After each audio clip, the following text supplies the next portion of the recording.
అధిక ఫీజులు ప్రభుత్వ విద్యా విధానానికి వ్యతిరేకంగా తెలుగు రాష్ట్రాల్లో కదం తొక్కాయి విద్యార్థి సంఘాలు.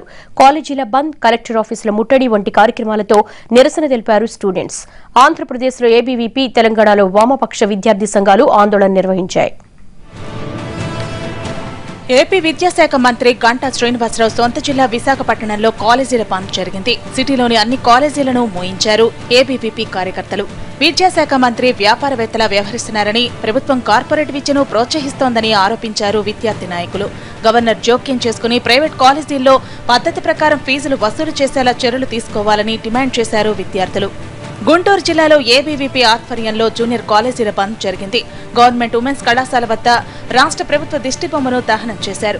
కార్పొరేట్ విద్యా సంస్థలు వసూలు చేస్తున్న అధిక ఫీజులను అరికట్టి చట్టపరమైన చర్యలు తీసుకోవాలని డిమాండ్ చేశారు ఏబీవీపీ కార్యకర్తలు.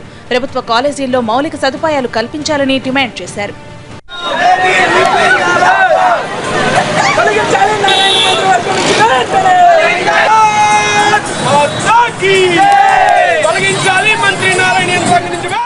ప్రైవేటు విద్యా సంస్థల్లో ఫీజులు నియంత్రించాలంటూ తెలంగాణ వ్యాప్తంగా ఆందోళనలు జరిగాయి. మెదక్ జిల్లా సంగారెడ్డిలోని కలెక్టర్ ఆఫీస్ ముందు ధర్నా చేశారు పీడీఎస్యూ, ఎస్ఎఫ్ఐ కార్యకర్తలు. ప్రైవేట్ విద్యా సంస్థల యాజమాన్యాలు విద్యార్థుల నుంచి అడ్డగోలుగా ఫీజులు వసూలు చేస్తున్నాయని ఆరోపించారు ఆందోళనకారులు.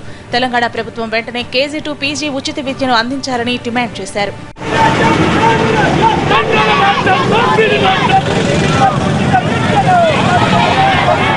ఖమ్మం జిల్లా కలెక్టరేట్ ముట్టడి ఉద్రిక్తతకు దారితీసింది.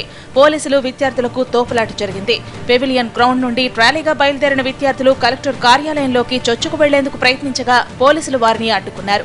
విద్యార్థి నేతల్ని పోలీసులు అరెస్ట్ చేయడానికి ప్రయత్నించడంతో విద్యార్థులు పోలీసుల జీపును అడ్డుకున్నారు. ఈ సమయంలో పెనుగులాట జరిగింది. ప్రైవేట్ కాలేజీల్లో అధిక ఫీజులను నియంత్రించడంతో పాటు గవర్నమెంట్ కాలేజీల్లో మౌలిక వసతులు పెంచమని డిమాండ్ చేశారు రెండు రాష్ట్రాల విద్యార్థులు.